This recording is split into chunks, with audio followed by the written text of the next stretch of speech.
बिस्मिल्लाहिर्रहमानिर्रहीम। अस्सलामुअलैकुम। MS18 news के साथ मैं हूं रिया चौधरी। बुलेटिन में शामिल करते हैं आज की अहम खबरें। खबर शामिल करते हैं लाहौर से। मलिक बादशाह की रिपोर्ट के मुताबिक पुलिस ने जमान पार की जानिब पेशकदमी शुरू कर दी। इस मरतबा CCPO खुद निगरानी कर रहे हैं। जमान पार को नो गो एरिया बना दिया गया, उसे खत्म किया गया। पुलिस ने क्रेन की मदद से जमान पार का मरकजी दरवाजा तोड़ डाला। 13 से ज्यादा कारकुनान गिरफ्तार किए गए। जमान पार्क में वाटर कैनन का इस्तेमाल जारी। पुलिस इमरान खान के घर का गेट और दीवार तोड़कर अंदर दाखिल हो गई। घर में सिर्फ मुलाजमीन और बुशरा बीबी मौजूद हैं। जमान पार्क घर में बुशरा बीबी अकेली थी। इमरान खान मार्शाल्लाह में भी मुशर्रफ ने नवाज शरीफ के घर का दरवाजा तोड़ के उनकी अहलिया को हरासा नहीं किया था। ये मार्शाल्लाह से भी आगे की चीज है। कौम उठ खड़ी हो। इस जुल्म के खिलाफ इमरान खान की जान सिर्फ इसीलिए लेना चाहते हैं कि वो आपको आजाद ना करवा दे।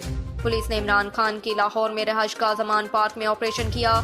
पुलिस इमरान खान के घर का दरवाजा तोड़कर अंदर दाखिल हुई। ऑपरेशन के दौरान PTI कारकुनान की जानिब से पुलिस पर पथराव किया गया, जबकि पुलिस ने मुतअद्दिद PTI कारकुनान को गिरफ्तार कर लिया। अब तक के लिए इतना ही। देखते रहिए MS18 न्यूज़।